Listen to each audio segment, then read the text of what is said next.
Muito bom dia! Um bom dia muito animado e cheio de energia para você. Que bom que o Campo Vivo de hoje tem a sua companhia. Olha só o que tem de informação por aqui. Preço do café cai para o consumidor brasileiro. Coreia do Sul é o mais novo comprador de couro cru e peles do Brasil. Startups recebem desafio de entregar soluções para frutas e verduras. E a taxação das frutas coloca em risco especialmente a exportação de mangas. Mesmo com um cenário de incertezas para a laranja, produtor brasileiro mostra expertise na produção. Goiás está em plena colheita de milho de segunda safra. Paraná se consolida como o maior produtor de feijão do Brasil.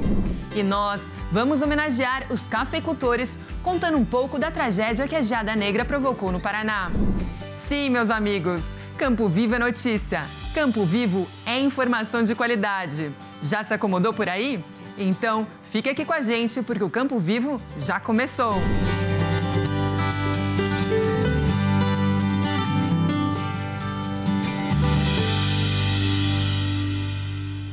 E a gente começa o Campo Vivo falando de mercado. O preço do café para o consumidor brasileiro caiu pela primeira vez quase um ano e meio depois de altas seguidas. E com o cenário internacional em turbulência, será que o nosso cafezinho vai ficar ainda mais barato? Vamos acompanhar a reportagem. Entre o dia 16 de junho e 15 de julho, o preço do café em pó teve queda de 0,18% na comparação com o período de 16 de maio a 15 de junho. Por outro lado, o café ainda está 86% mais caro do que há um ano. A tendência é que os preços continuem em queda devido ao avanço da safra. Mas ainda não há certeza de que a tarifa de 50% que o presidente dos Estados Unidos, Donald Trump, impôs aos produtos brasileiros possa reduzir ainda mais os preços do café no Brasil. Isso porque o setor ainda aguarda possíveis negociações do governo com os Estados Unidos, que compram mais de 16% do café exportado pelo Brasil e são o maior cliente do produto nacional no mundo. Esses dados são do indicador da inflação da Fundação Instituto de Pesquisas Econômicas, a AFIP. Vamos continuar acompanhando e esperar, quem sabe, que a melhor solução seja adotada.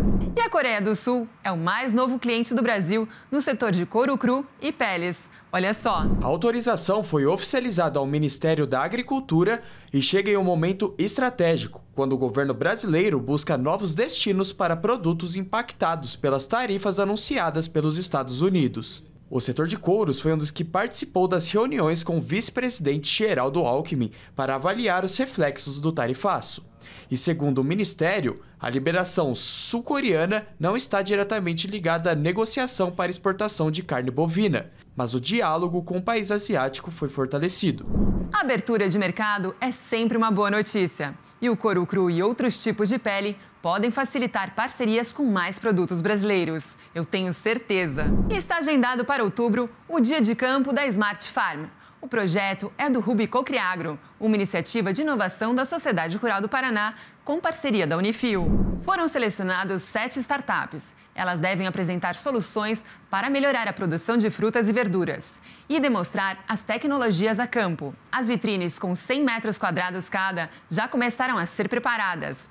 Nos dias 24 e 25 de outubro, produtores e alunos de agronomia serão convidados a conhecer as soluções. A maioria envolve a aplicação de biotecnologia com estratégia. A diretora de inovação da Sociedade Rural do Paraná, Tatiana Fiuza, disse que nessa edição participam tanto startups que já têm produtos no mercado, quanto as que estão ainda iniciando suas trajetórias de negócios. Para o professor Fábio de Souza, que coordena o curso de agronomia da Unifil, aproximar empresas do ambiente acadêmico estimula os futuros agrônomos e amplia suas oportunidades de desenvolvimento profissional. É isso, pessoal! Teoria e prática devem sempre encaminhar juntas. Eu, com certeza, vou estar lá nesse belo dia de campo. E vamos agora para um rápido intervalo aqui no Campo Vivo. Mas antes, eu adianto para você o que ainda temos no programa de hoje. Com um tarifaço, frutas colhidas podem ficar sem destino. Apesar do cenário internacional indefinido, produtores de laranja mostram competência nos pomares. Goiás está com máquinas a campo. É a vez da colheita do milho safrinha. O Paraná encerrou a colheita de segunda safra de feijão e mantém a liderança nacional na produção do grão.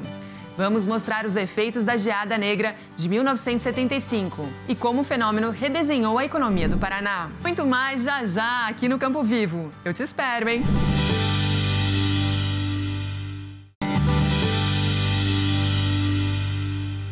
O Campo Vivo está de volta. Aqui é o lugar certo para você que busca informação com qualidade de um jeito simples, mas com muita competência. E o tarifaço de Trump coloca em risco 77 mil toneladas de frutas brasileiras.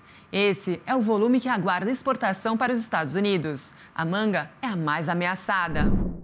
De acordo com a Associação Brasileira dos Produtores e Exportadores de Frutas e Derivados, a Abrafrutas, cerca de 2.500 contêineres estão preparados para a exportação à espera de uma solução diplomática.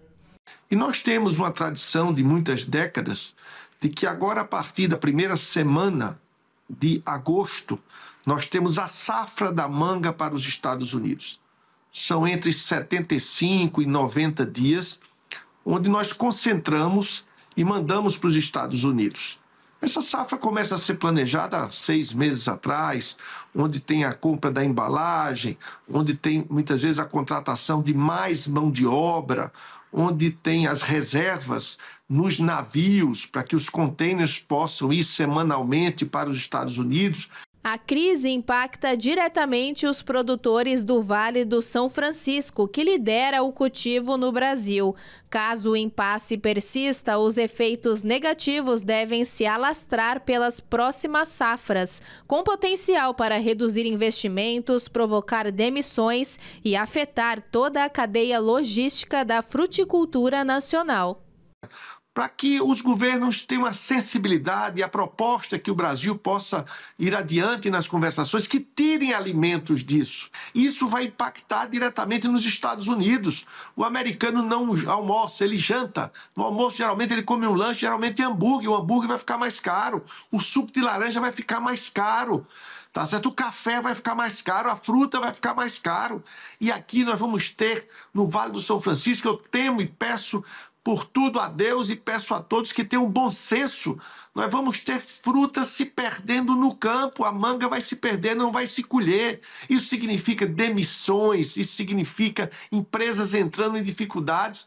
Então está na hora de fazer esse chamamento às autoridades responsáveis para que tire alimento dessas taxações, que isso não é justo. Como a gente já falou, a expectativa é de uma solução equilibrada. Setores estruturados há muitos anos precisam ver luz no final do túnel, não é mesmo? Agora, nós vamos mostrar todo o potencial do produtor rural do Brasil. Mesmo com esse momento de incertezas, o Campo Vivo te leva para um pomar comercial de laranjas em Goiás. Um citricultor jovem assumiu a gestão da fazenda ao lado do pai. Olha só! Em meio às lavouras de grãos do interior de Goiás, a citricultura tem ganhado novo fôlego pelas mãos da juventude. Gabriel tem 23 anos, mas desde cedo assumiu a liderança da fazenda e hoje está à frente de todas as decisões e operações do dia a dia. A gente começou a dar início, a gente adquiriu essa propriedade aqui que tem 10 mil plantas já produzindo e a partir daí a gente começou a plantar de pouco em pouco e aumentou mais 45 mil plantas.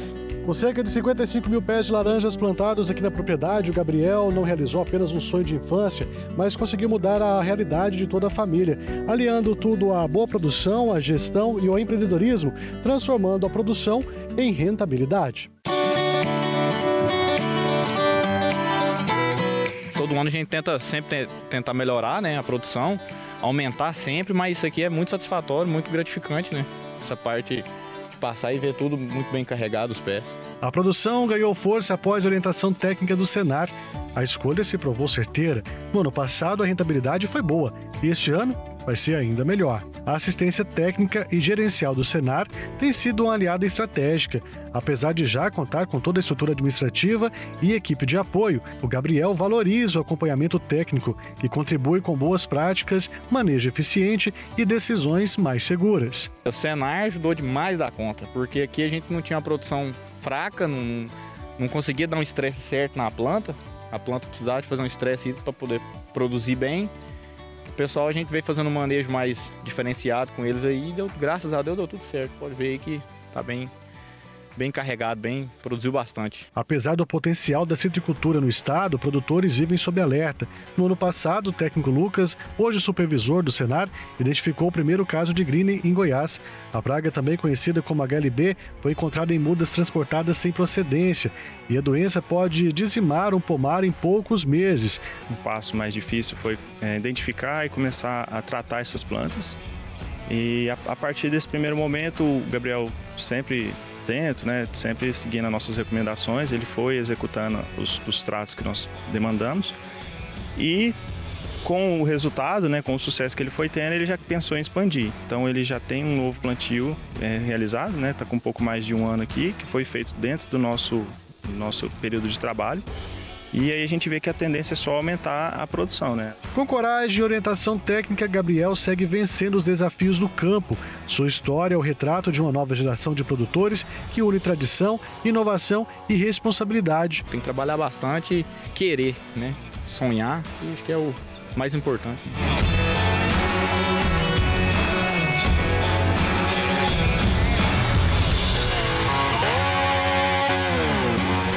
Gente, não há desafio que vença a competência e a resiliência dos nossos produtores rurais brasileiros. E com assistência técnica como a do Senar, a gestão da propriedade fica muito mais sólida. Vamos em frente sempre. E Goiás está em plena colheita do milho de segunda safra. O estado é o terceiro maior produtor nacional do cereal.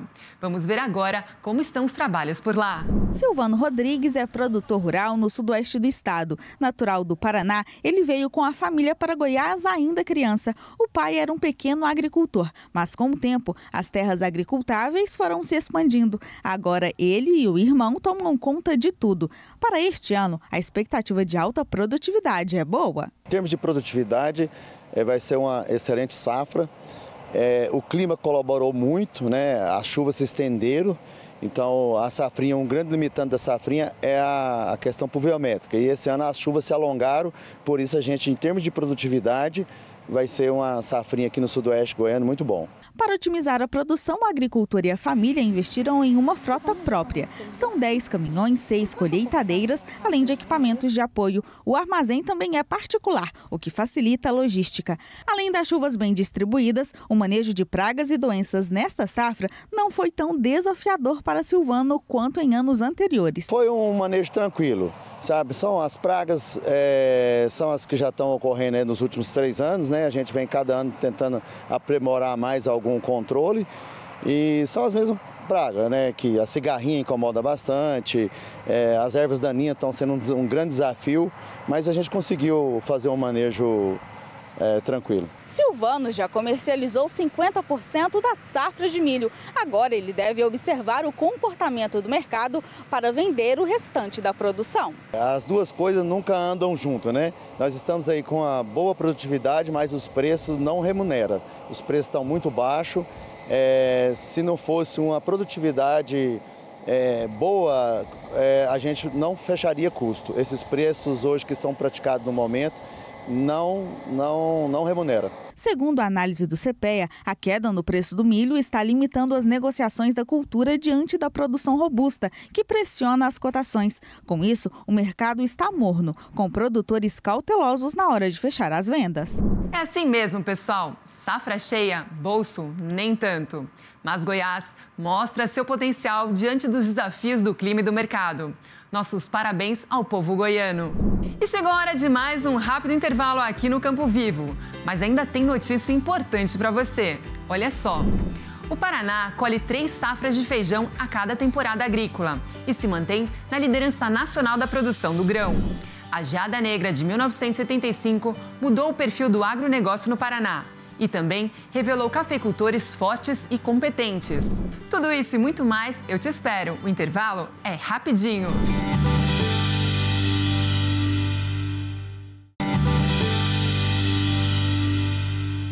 Falei que era rapidinho. Estamos de volta com o nosso Campo Vivo. Então, se ajeite por aí para acompanhar o que ainda temos por aqui. E o Paraná se mantém na liderança da produção nacional de feijão. O estado planta 3 safras do grão. A segunda, que acabou de ser colhida, elevou os números dessa temporada. Vamos acompanhar os detalhes na reportagem. Foram mais de 526 mil toneladas da leguminosa. A segunda safra sempre é a mais importante em termos de volume de produção no estado. Depois vem a primeira, que este ano também teve bom desempenho, com 338 mil toneladas colhidas. As variedades são o rajado, chamado carioca, e o preto. A terceira safra é semeada apenas como estratégia de rotação de culturas. Deve render 600 toneladas. Segundo o Departamento de Economia Rural do Governo do Estado, o DERAL, apesar da área semeada ter diminuído, o clima favoreceu a produção nesta temporada. E com mais feijão no mercado, os preços caem. A saca do preto está em R$ 141 em média, 44% menor em relação ao mesmo período do ano passado. A exportação também caiu no segundo trimestre. Foram 17 mil toneladas contra 26 mil toneladas no mesmo período de 2024. Com preços menores ao produtor, o DERAL estima que a área a ser semeada na próxima temporada também deve ser reduzida. Pessoal, nós já mostramos aqui no Campo Vivo que o brasileiro tem diminuído o consumo de arroz e feijão. E a principal causa é o ritmo de vida mais acelerado. A maioria das refeições acontece fora de casa mesmo. Mas as proteínas do arroz e feijão continuam sendo muito importantes para a nossa saúde. Consuma essa dupla sempre que puder. Fica a dica. E agora nós vamos homenagear os cafeicultores. O Paraná carrega em sua história o fim da monocultura do café depois da geada negra de 1975. O fenômeno climático veio para mudar a agricultura do estado. Vamos acompanhar. Ver os campos assim, nem parece que vivemos na história aquele cenário devastador da geada de 1975, conhecida como geada negra. Foi um evento climático que atingiu severamente as plantações de café no norte e noroeste do Paraná. O fenômeno ocorreu na madrugada de 18 de julho e causou a morte de milhares de pés de café, impactando profundamente a economia local e a vida de muitos moradores. Em 1955, a família Lopes de Mandaguari já tinha passado por uma experiência triste no cafezal. O produtor, seu Edson Lopes, era criança na época. Isso aí começou em 1944, quando meu pai e meu avô vieram aqui para o Paraná, abriram mata e plantaram o café. Aquele tempo a formação da lavoura de café era muito demorada. Em 1955 eles tiveram a primeira colheita de café. Em 55 veio uma geada quase idêntica à de 75. Eles precisaram cortar o café tudo embaixo. E aí, assim mesmo, persistiram na cultura do café, porque é o que sabiam fazer. Nesses anos de não produção de café devido à geada, plantava milho, arroz, feijão intercalado no meio do café, para sobrevivência. A geada negra de 1975 é lembrada como um divisor de águas na história do Paraná, marcando o fim da monocultura do café na região. A reflexão que eu trago é que a crise da cafeicultura não foi gerada por uma geada só. Na verdade, o problema era mais complexo e vinha de antes. Desde a década de 1960, o governo federal ele vinha adotando uma política chamada de racionalização e erradicação da cafeicultura, porque com todo o benefício que a cafeicultura trouxe para o norte do Paraná, por exemplo, além das geadas, havia as oscilações do preço do café no mercado internacional e isso tornava a nossa economia vulnerável.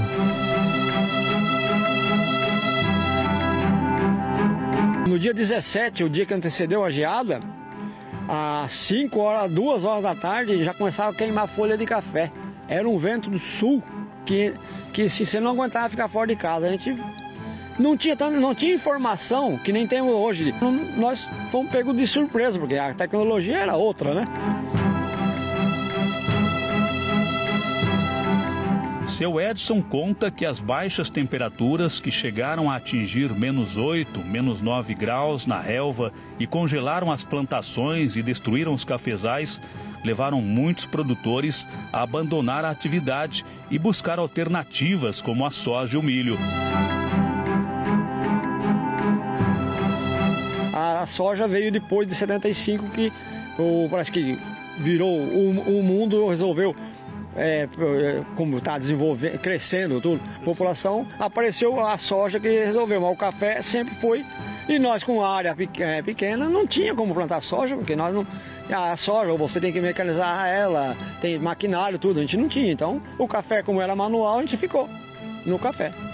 O evento não apenas afetou a economia, mas também transformou a paisagem social e cultural do norte e noroeste do Paraná, com a migração de produtores e o desenvolvimento de novas atividades agrícolas. Então, de 62 e 63 já houve a erradicação de 25% dos cafeeiros e de 67 em diante, mais 40% dos cafeeiros no Paraná, né? A geada negra recebeu esse nome porque ela congela a parte interna da planta, deixando ela com esse aspecto escuro e queimado.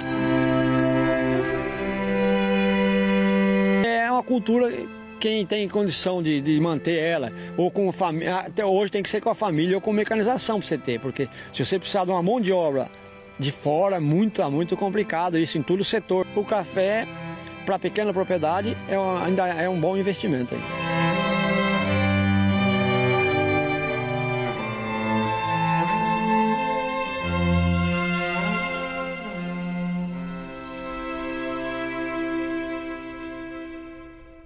A Geada Negra de 1975, gente, deixou muitas lições. Resiliência, abraçar novas oportunidades e, ao mesmo tempo, a perseverança para quem decidiu seguir na cafeicultura.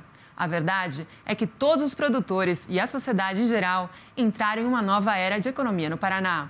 Muito boa reportagem, Amaro e Sidmar. Muito obrigada pela contribuição no nosso Campo Vivo.